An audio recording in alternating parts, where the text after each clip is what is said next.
First of all, how in the world was it that phone manufacturers had no idea about this pre-installed software on their phones?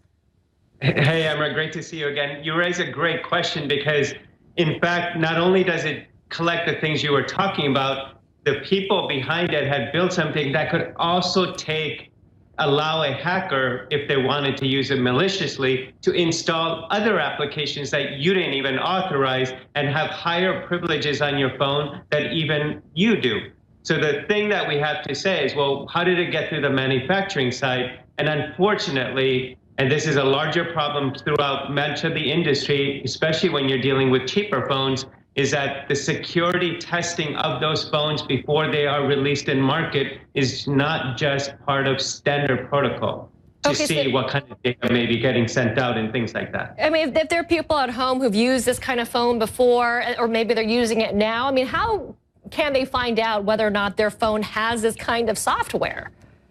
Well, most people won't be able to find out because they're not technically proficient enough to hook that phone up to listening devices and find out what data is getting sent out and monitor it on their network and computer systems like CryptoWire did, who gets the credit for identifying this. So the only way to do it is actually to listen to things like what we're talking about on CNN. When you see something like this, become aware, you have to take it seriously because you have to check, do I have one of these phones? And in fact, the US government here in the United States had warned that certain companies had issues where this type of stuff could or was happening. So the kinds of companies who are on that list are the kinds of companies that you actually do. Now we have proof of it. Be serious enough to avoid them when you're buying a phone. I said this in the intro describing what this software does. You're the expert here, and tell us again what kind of information this software was collecting and where, to whom it was being sent, and you know why this kind of software even exists.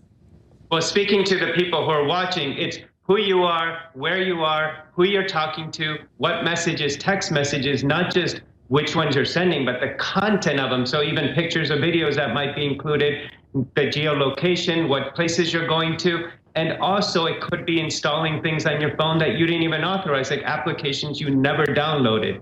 So it's basically owning you. And that's why this is such a concern of not only the government side, but also the private side and everyone who's in the Android space of using these types of phones. So the tech company that created the software, what do we know about it? And are they saying anything about why they created the software and for whom, or at the behest of anyone or government?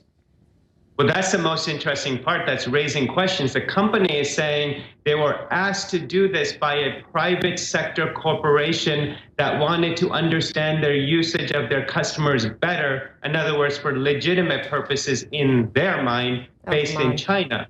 But the fact that this is public means that the Chinese government, which everyone is constantly concerned about in the privacy sector, the Chinese government could simply go to that company and say, give me everything you have. So I would at this point